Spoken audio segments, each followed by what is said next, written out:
Oh, thanks very much, David. I've sort of been telling people that I feel like Kieran Reid when Richie McCaw stepped down from the All Blacks.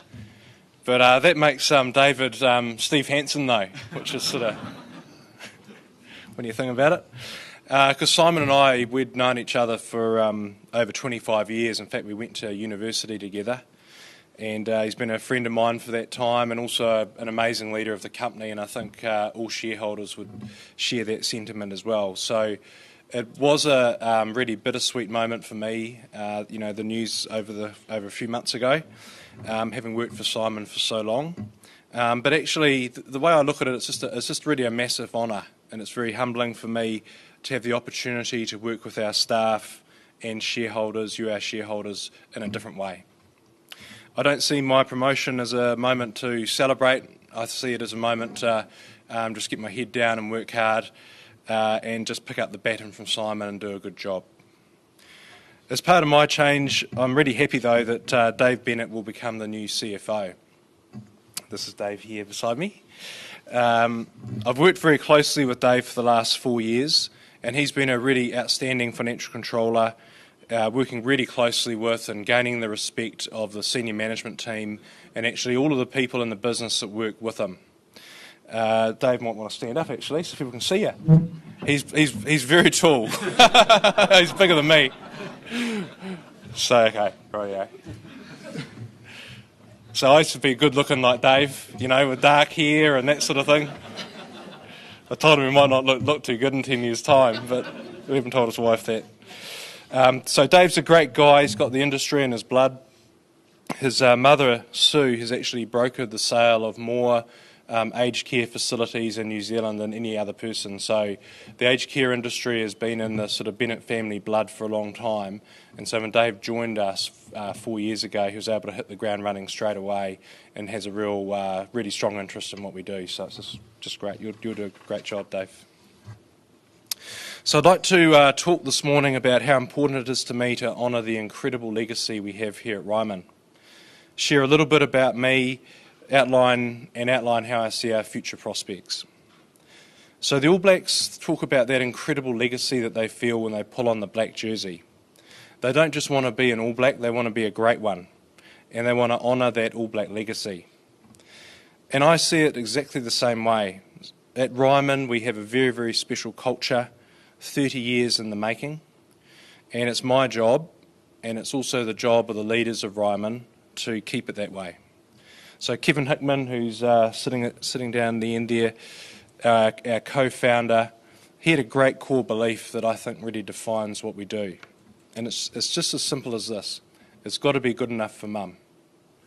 And I think that we all understand the power of what that means. Mums have high standards, we want them to be treated the best. And Kevin sets the standard in everything that we do.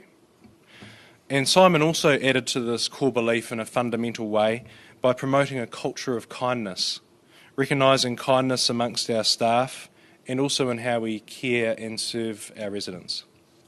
So I think of those two things. It's got to be good enough for Mum and kindness, which are two great core beliefs, I think, which I certainly intend to honour and preserve and build upon. I thought I might just say a little bit about me, because you might be thinking, oh no, the accountant's taken over.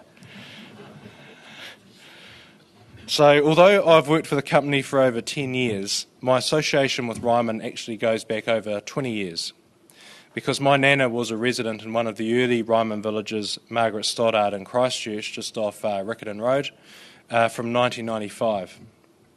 Mum and Dad were very impressed with how the staff cared for my nana, and so were my brother and I. Nana started life in the village in a townhouse, and she transitioned to the rest home towards the end of her 7 years there. So I would stay with her when I returned from time to time from the UK, and I used to love getting the remainder of her roast meal and my roast meal for lunch, meeting her friends in the village, and when the gardeners weren't watching, she would instruct me to move rose bushes around in her front garden, which I now understand is a big no-no, but she told me it was fine. But my dad really felt that Ryman would be a company that would really go places.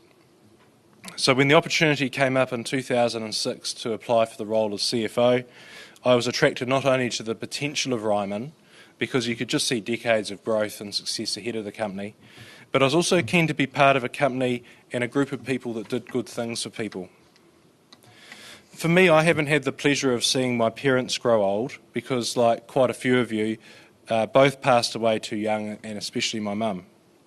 And I think it is because of that and the experience of my nana at Margaret Stoddard that I feel a great sense of personal responsibility to make those later years for other people's mums and dads, their grandparents, the very best. The other big part of my life is my wife Barbara. And Barbara, she can stand up, embarrassingly for her, and wave to the audience. We're sort of a family business at Ryman, you know, we're not a big corporate. So we celebrated 20 years of marriage this year.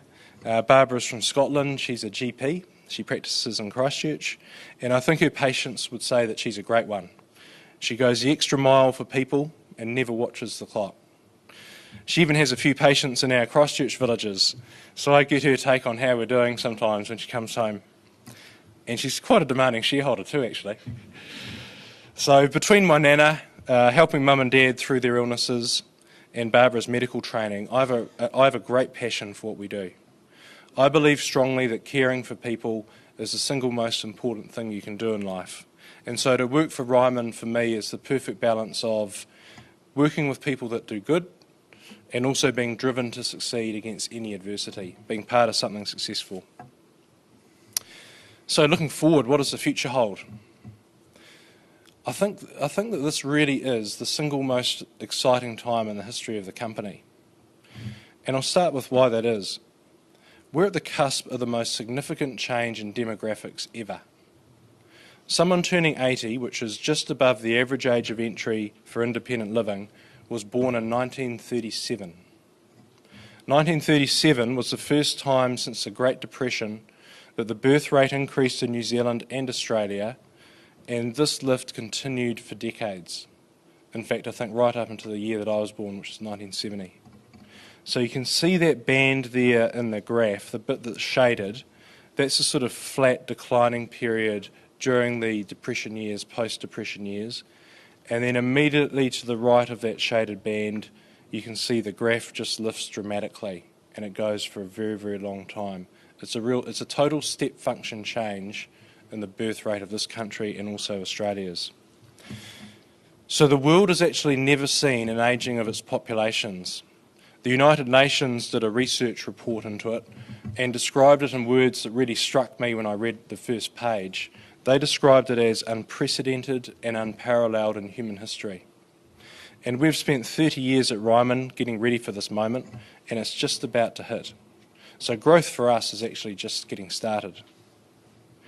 Secondly, we're going to take Melbourne by storm.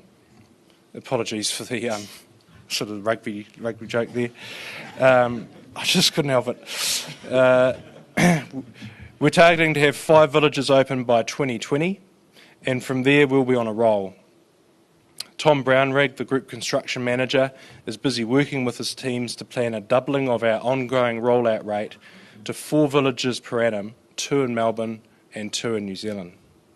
I was in Melbourne last week with Debbie McClure, our Group Sales and Community Relations Manager, for our first Brandon Park public meetings. And you can see from that photo there, that's me sort of standing in the corner. We packed out the Glen Waverley Bowling Club in the afternoon with potential new residents and had strong attendance again in the evening. What's really apparent when you speak with folk is that we're seen as very different. We all had a great chance, didn't we, Deb, to speak to people after the meetings. And there's a couple of key things that sets us apart in that market. Firstly, our Ryman Peace of Mind guarantees, and secondly, our care. So our terms are seen as resident-friendly and fair. We offer fixed fees for life when most others increase their weekly fees every year. Our deferred management fee is capped at 20% for someone's life in the village, and many others are at up to 40%. And they charge that 40% on the next price that the next resident pays, not on the price that the original resident has paid, so it's even higher. We don't charge refurbishment charges when you exit, but it's very common practice in Australia for refurbishment costs to be paid to benefit the next resident, We charge no selling or administration costs, and again, it's commonplace to see that in the sector. And also, our contracts are written in plain English. Many contracts you see over there are over 128 pages long. But it's not just our terms that attract people. Our Ryman-style villages, which are well-staffed and which offer a full range of care so that you know that we can look after you for the rest of your days, is very unique in the Melbourne market. Most other villages offer very little by the way of aged care. And when I met with our residents at our Weary Dunlop village last Thursday morning for morning tea, many of them reiterated to me just how important that aspect was to them, because for a number of the spouses, their other half was actually in the care centre, so they were able to see them each day and not be split apart by having to go to a different care centre that's in some other location. So without any marketing until last week's public meeting, we've actually already sold over 44 contracts for Brandon Park just by going to our database alone. And these are for apartments which open about sort of mid-year, mid-calendar year next year, and that's a value of over $40 million. So we might just we played this at the year-end result, but some of you might not have seen it. It's just a couple of minute clip of what Brandon Park looks like, because I think it's really important. You know, one of our messages today is that we're really restarting off our rollout in Melbourne, and this is a fantastic village we're going to be building here.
And what's interesting about that video is that that is all produced in-house by our visual design people within the design team. So they're pretty clever, aren't they? They sort of look almost like sort of gaming videos. They look fantastic. The construction team are rearing to go, and earthworks started last week. It was great to see the diggers and the trucks on site getting underway, and the project office, which I had a look around with Marty, Travis and Connell, is well established and looks great, and those guys are chafing at the bit. Our development team, led by Andrew Mitchell, are hard at work with local councils to get consents for Burwood East and Coburg at the moment, and also plans are well underway for Mount Eliza and also Geelong. So thirdly, if we think about New Zealand, we've got a great business here in New Zealand and fantastic sites in the land bank which are set to deliver outstanding results over the next few years. We're about to get underway at Narrowneck and Tropicana, and the sites are getting established literally as we speak. And we expect the first residents to move into their apartments later next year at both of those villages. And again, and this is the last video clip, just a wee 40-second clip of Tropicana from the year, because it is a stunning site and we haven't really showed that yet.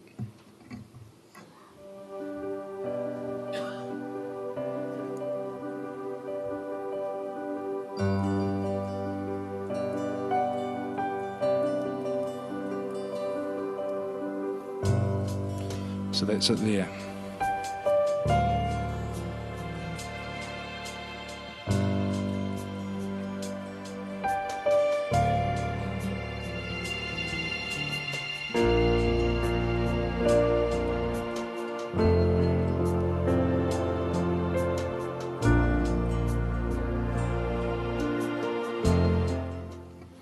So it was really one of the last sort of significant, almost farmland-like spaces in West Auckland. It's absolutely stunning site. It's going to have great views back over the harbour and also out to Rangitoto, that sort of thing. Fourthly, you might recall from the annual report that between Brandon Park, Narrowneck and Tropicana, we have 3 new villages coming on stream which, as David mentioned, will add over $1 billion to the value of our village portfolio on completion. Building at higher value locations like this means that we significantly amplify the earnings from development, resales, management fees and care, so right across the board. So for example, a 25% development margin or a 20% management fee is applied to a far higher base of, say, $200 million for a village, rather than, say, Whangarei, for example, which the capital sums we got for that were about $80 million. So just building one village in a higher value location is like building 2 to 3 villages in a smaller area. Brandon Park, for example, is like building 3 villages in regional New Zealand in terms of value. And the great thing about these higher value locations is that the residents in the area actually free up the biggest amounts of capital of anywhere. They're actually the most affordable places that we build for our residents. We typically see someone freeing up well over $300,000 when they sell their own residence in that area and move into our village. So that means that we're also well insulated to any house price declines in the market, along with the fact that we're also serving a real need in the community for care and support, because we aren't just a lifestyle choice, just like David mentioned. Fifthly, we have a lot of pent-up gains across our newer villages. It takes about 10 years, actually, for a village to reach the sort of earnings we'd expect after the first residents move in, and we've only built about half the portfolio in the last 5 years. So as you can imagine, what we've built, as we've built about half of our villages ready in about the last 5 years, it's going to take another 5 years before we reach the sort of levels of activity we'd expect to see on those villages maturing. So we will get good growth from what we've already built and paid for, and the resales bank that we talk about, which is the price-to-price gains for our existing units, is sitting at well over $700 million, and we expect to crystallise those gains over time, even if there's no house price inflation at all. Just talking about people for a moment, we're going to invest a lot more in our leadership development over the coming years, and we need to continue to build on our Ryman Leaders program, because one of the most important things we need to focus on is growing our people so that they can step up into new roles and be stretched. I love the quote that we used with Weary Dunlop, who we named our first village in Melbourne after. He had this quote, which is, "I believe it is only when people are stretched that they can reach their full potential." And that really describes our culture perfectly in terms of how we like to test people. So we're going to need a lot more leaders who are outstanding and who share the Ryman culture, because we're going to double in size every 5 years. And finally, we're going to revolutionise the way that we care for our residents and provide a better working experience for staff and residents with My Ryman Care. Barbara Rain-Rose, our Group Operations Manager, is going to lead one of the most important and most significant changes in the history of the company. The next 18 months will see every village in the group go fully live as the My Ryman revolution rolls out across the country.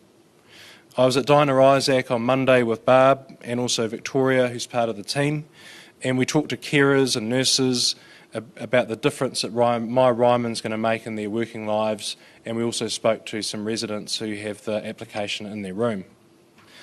And what you see is an environment of no paperwork. You have real-time information about the resident on the tablet, in the room with the resident. There's real clarity around every individual task and care required for that person on the screen and when it needs to be done. There's far better communication tools with family and between staff. And the most important thing of all is that people are getting back more time with residents, which was one of the key things we wanted to achieve. And one of the things I loved personally was when we went into Thelma's room, I was able to very intuitively bring up the My Ryman screen, read about her, a bit of background about her life, her sister, her daughter who would come and visit her, things that she liked and didn't like, And within about 45 seconds, as someone totally new to Thelma, I sort of felt that I could have a bit of a conversation with her and feel I knew her a little bit to sort of break the ice. So previously that sort of information would be in people's heads or in a paper file back at the nurses' station. So we're really bringing the sort of personalisation of things to life. And you know you're on a winner when experienced registered nurses like Barb, who are used to traditional ways of working, just totally embrace new technology with such enthusiasm. And you can see the passion that Barb's got for the project. So wrapping it all up, so we've got 5 big villages under construction. We've got 11 more coming in the pipeline. We've got a tailwind of demographics behind us like we've actually never seen before. We've got a great team of people. We've got commitment to strong innovations for residents and for staff. And also the fact that we're only now just starting our rollout, our rollout into a market which is the same size and in fact bigger than the whole of New Zealand in the form of Melbourne. So all of that means from a shareholder point of view is that I think there's a lot of very bright years to come. So thank you.